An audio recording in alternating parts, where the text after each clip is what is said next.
Welcome, everybody. Welcome to episode number 132 of the Fraternity Foodie Podcast. I am your host, Mike Ayalon, CEO of Greek University. We call these episodes Fraternity Foodie because there is nothing like great food to bring people together. Now, go check out the new book that we released 2 weeks ago called From Letters to Leaders, Creating Impact on Your College Campus and Beyond. It shot up to #1 new release on Amazon for the college and university category. We're blessed for the support from all of our listeners. Go out and pick that up on your Kindle for only $2.99 right now, or you can have the paperback shipped to you for $9.99. It is a bargain. I promise you, you will love the book. Now, today we have with us Mike Collins. He is an internet entrepreneur and a person who is in long-term recovery from substance use disorder. Mike builds communities. Currently, he's in the food addiction space, and he's always looking for other opportunities to help folks in the substance use disorder recovery space. He is especially interested in recovery advocacy movement and how websites, books, courses, social media accounts, apps, and other venues where people are recovering out loud online and are not only disrupting the world of recovery, but putting it on steroids and accelerating it. I can't wait to get a chance to talk to Mike here. Welcome to the show, Mike. Thanks, Mike. Thanks for having me, man. This is awesome. Hey, it's my pleasure. You know, obviously we talk about a lot of the same things. And as soon as I saw your bio and some of the stuff that you're working on, I said, you know what, this is a topic that our audience needs to hear more about, because I completely agree with you on so many things. But before we even get to sugar addiction and some of those other things, talk to us a little bit about your background. And I love that you're a fellow SUNY alumnus. I went to SUNY Buffalo. You chose SUNY Plattsburg for your undergraduate experience. So tell our listeners, why was SUNY Plattsburg the right choice for you? The reasoning is not that great. It was, at the time, there were 7 women to every man. It was traditionally a nursing school and a teacher's college. It's matured quite a bit since I graduated, and it was a big party school, which at that time in my life was a big draw. Yeah. So the reasoning not so great. Yeah, the reasoning not so good, but yeah, certainly I've been to campus now, and it's, you know, very different today. I will tell you that it's no longer just a nursing school. I can promise you that. Exactly.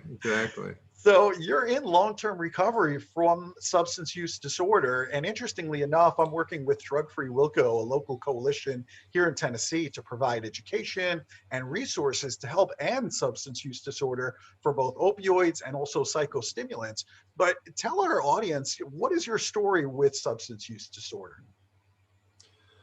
Well, I went to Plattsburg, and it was like literally people came from all over the country to go to our St. Patrick's Day celebration. Bars were open till 4 in the morning. And I grew up in an alcoholic home. I mean, my father was an alcoholic, so I came by it honestly. But yeah, I partied till about 28 years old. I ran the largest nightclubs in Florida at one time. And, I went to Florida right after I graduated and lived there for a long time. But I don't know really. It's almost like another lifetime. I got sober at 28 years old. I'm going to be 65 here in a few days. So it's not like it literally, I've been sober longer than I was alive, and longer than my partying days. But it was not fun. I mean, I did every drug there was, and we talked before the broadcast. If I had run into the opioid crisis before I got sober, I wouldn't have made it out. If I'd run into the crack epidemic, I got out just before that. So yeah, it was just basically alcohol, drugs, and I got sober in a 12-step program, and been, it's changed my life. It's been the best thing that ever happened. Kind of sad that my family not quite still out of it, but you deal with that as it comes. So, and I've become a kind of a recovery advocate. It's been a lot of my life. So I'm very excited about what's happening with the internet and how it's changing all that. That's so great to hear that you've overcome all of those obstacles, and you really do almost have two separate lives. You know, you have one era and Yeah. now, the clean era, and obviously things are going really well for you now. And you're absolutely right. You know, the opioids right now, that's what really scares me, is because the pull, for these opioids is so strong that it's almost impossible to get out of its grip once it's got you. Yeah. And that is really the dangerous part of it. And what it does to the brain. I mean, it's just remarkable as I hear doctors talk about it, and what's Mhm. actually happening for people who are addicted to opioids and others. You started sugaraddiction.com in 2009, and your goal is for your community to quit using sugar to our detriment. And I Mm. know that you literally wrote the book on it. But why should we as a society not be ingesting sugar? And why should our children never ingest this stuff? This podcast not long enough for that. But the short version is, the podcast version is that sugar is the original gateway drug. Sugar is how we change our state. Great video on YouTube. You got, your listeners can check it out. Eric Clapton, the famous guitar player, sitting with Ed Bradley of 60 Minutes in his $7 million Antigua treatment center that he built to help others. And Ed says to Eric, he says, Eric, so this addiction thing, it started with heroin, right? I said, no, Ed, it started with sugar. And he said, I used to use bread and butter and sugar sandwiches when I was 5 and 6 years old to change my state. Now, people don't realize they're changing their state. Kids, adults, nobody realizes that sugar is a powerful psychoactive and that the volume makes the poison. The dose makes the poison. We're doing 21 plus, sometimes 30 and 40 teaspoons of this stuff every single day. We're never getting a break. And in the last 5 years, the brain science, you talked about brains and opioids. This is the same thing. The brain gets conditioned to have these dopamine blasts, these dopamine squirts. And they can't, when you try and stop, you have these withdrawal symptoms. And I literally went back, and most of the people that I know who got sober go back to sugar and gain a lot of weight and get a lot of health issues after they get sober. We've got hundreds of people in our programs that have been sober 5, 10, and 15 years. Everyone, every man to a woman have said it was harder to get off the sugar than it was to get off the alcohol and the drugs because of its societal acceptance. The brain science in the last 5 years has moved the needle to know now that people that are in a long-term recovery from food addiction or sugar addiction, they've lost 100, 200 pounds. Those are the folks you want to talk to, because it didn't have anything to do with the food they ate or the exercise they did. It was the same recovery that alcoholics and drug addicts go through, exactly the same. So I know it takes about a podcast to set this up, Mike, and I appreciate you having, we don't have a meat is murder or friends don't let friends drive drunk. It takes a little time to set up because it's so socially acceptable, not quite yet known. Yeah, it's totally socially acceptable. It's so interesting that you refer to it as the gateway drug, because I think most people out there and most listeners think of the gateway drug to be marijuana, but the truth be told is sugar probably came first. I mean, Yeah. am I right? Yes, and there's a lot of research on sugar and opioids, so Yeah. you might want to check into that, especially sugar use before, after, during. I mean, if there's a lot of research being done on opioids and sugar with sugar. It's so interesting. I mean, there are, things out there like Narcan that basically block those brain receptors from getting that high that you get from opioids. And I'm definitely going to look into that because I see the connection between sugar and opioids now. It's pretty clear to me, and people might want to try to change their diet. I think that's probably where most people start. But how do we handle the crazy emotions that surface as you change your diet?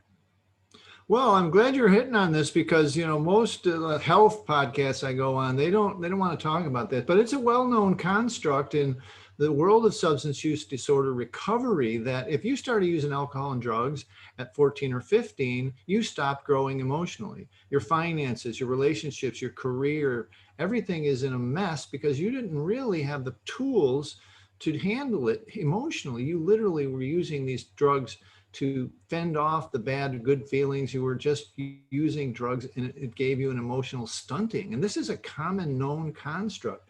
What is less known is that the exact same thing happens and starts much earlier in childhood, probably in the womb. And so it's like people literally, when they try and do abstinence from sugar, the emotions just start flooding in, the old ones, the new ones, because we have used sugar as an unconscious emotional management tool. And we have to literally, like learning how to walk again, learn how to handle everyday stressors, forget about, trauma that you tamp down with this. This is a big problem. People start to remember stuff.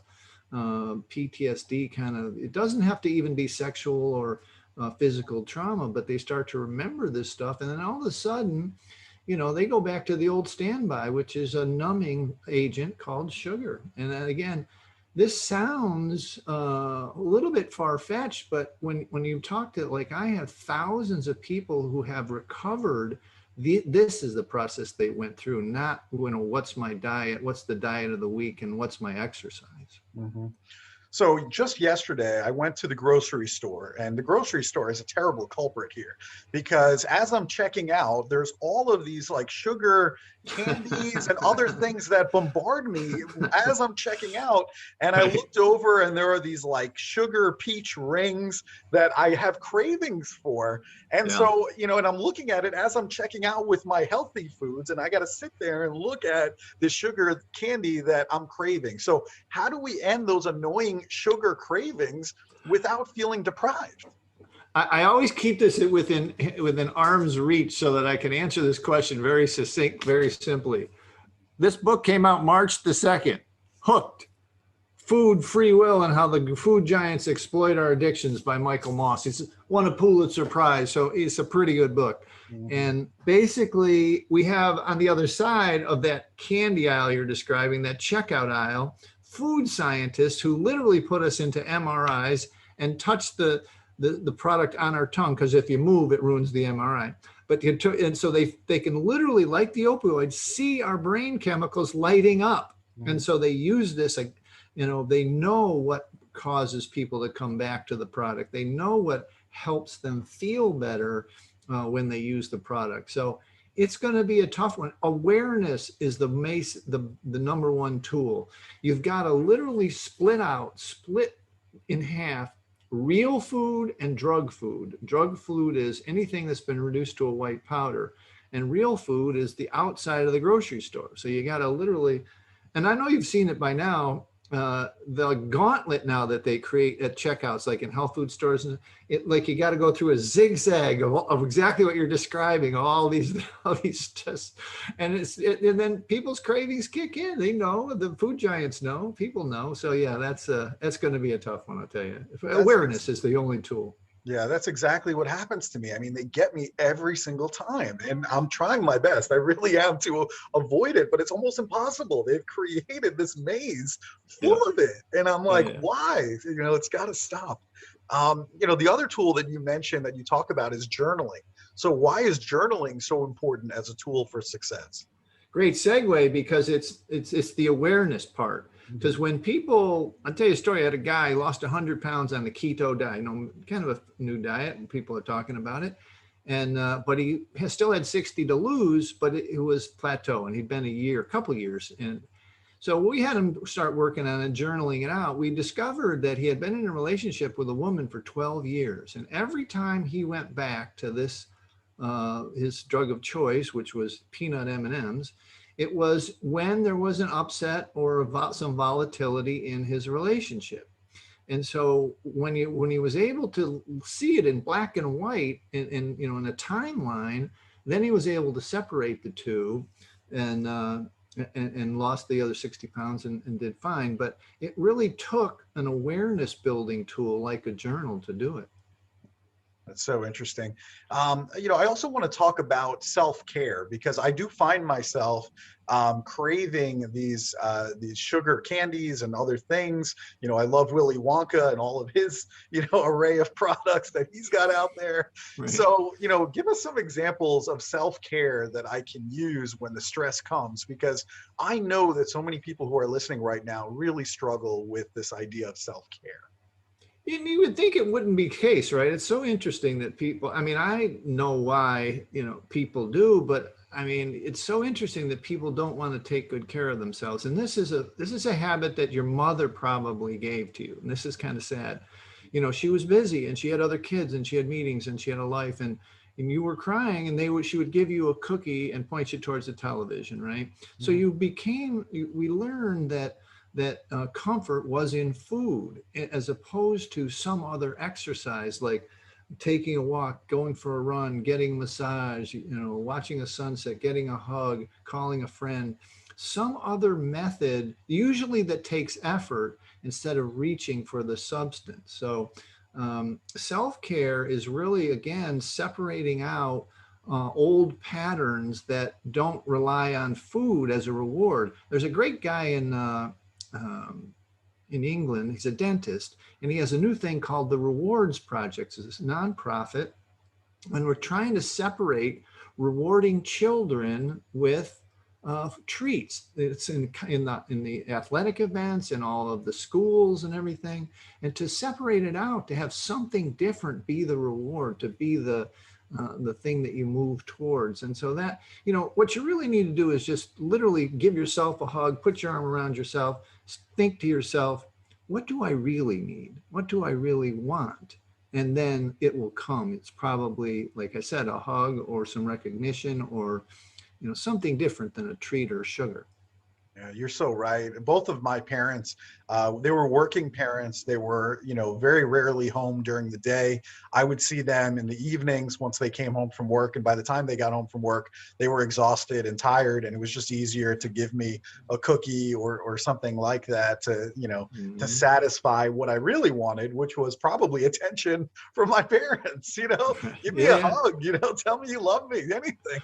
Yeah, no, that's so true. It's so true. Oh my goodness. All right. So you also talk about meditation. So tell our audience, what is the benefit of meditation and how should we meditate? Yeah, I don't like to get, I mean, there's the internet is full of that kind of stuff, but I like to make it simple. I mean, I want people to do it because they're not going to, get an altar with candles and the thing of the Buddha and a mat and sit down cross-legged, most probably. So I like to see them sit in a chair quietly and just follow their breath. And people think everybody stops doing it because they think they're doing it wrong. Everybody does it wrong. I mean, it's the monkey mind, the chatter stops. I can't stop it chattering. That is the meditation, to recognize that the mind is chattering away.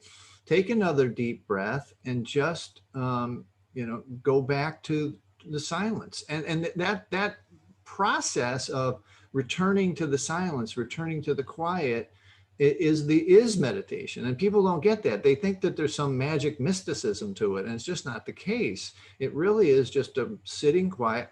I actually have adopted something called bed med. I call it bed meditation. And it's really powerful because it's the alpha state that you get in just before you go to sleep and when you wake up, and you're kind of like in and out, you're fading in and out.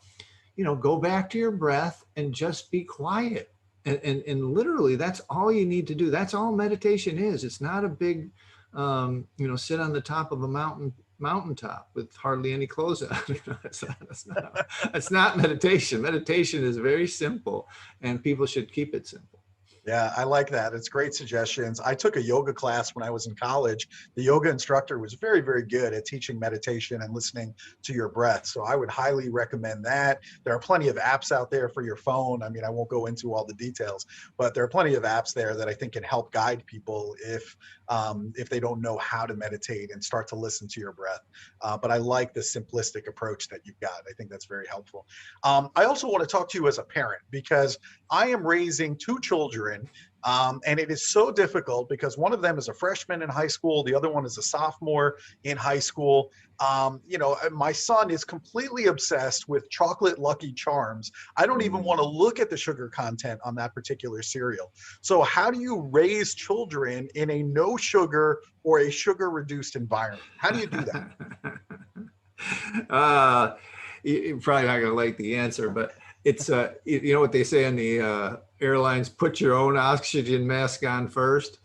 And the kids know, man, they just know. My mom had a stash and we knew where it was. And, everybody, like they want to be like dad, that their sons, especially, they want to be like, they may not say it, especially at 13 and 14 or 14 and 15, however that's a tough time.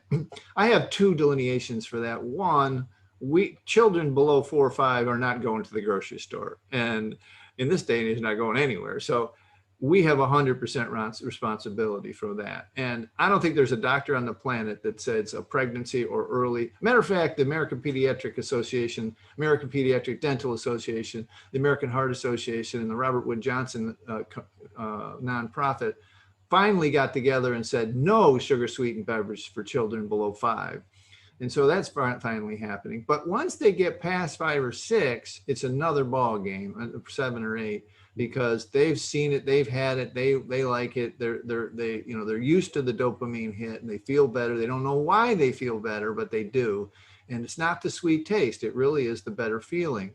And so you really just have to talk to them honestly, do it yourself first. That's the only advice I really have, is because once you do it, then it's different. It's somehow different. Well, we've got a bunch of coaches who have done it with their children, and they talk to them like adults, 8, 9, and 10-year-old. One of our coaches' grandmother, or one of her mother, so the child's grandmother, owns a bakery. Wow. and the grandmother's not on board, obviously, because that's her business. And so she always trying to tempt her. But now the 9-year-old talks to her like a college professor. Grandma, sugar's not good for you. It makes my tummy hurt when I go to the birthday party, so it does happen and it is doable, but it's a challenge, sure. Yeah, it's definitely a challenge. The other thing that I need help with is social events where I see cake and cookies. They're all plentiful. I mean, I go to these conferences when we have in-person conferences, and literally, like in the vendor exhibit hall, they'll wheel out these buckets of candy for all the college students right in front of my exhibit hall booth, right? Yep. This is what we're using to draw the students in. It's pure sugar. It's plentiful in these social events. So right. What is the one rule that I need to follow when I'm in these social events? Well, you're opening a Pandora's box, because literally the 4 pillars of how my program works, how literally any program, like substance use disorder, doesn't matter, is the social piece. And the sugar and the social acceptance level of sugar is, so you can give this to a 1-year-old with no legal, moral, or ethical obligations. That's not a problem. And that's a problem when you're trying to overcome the issue.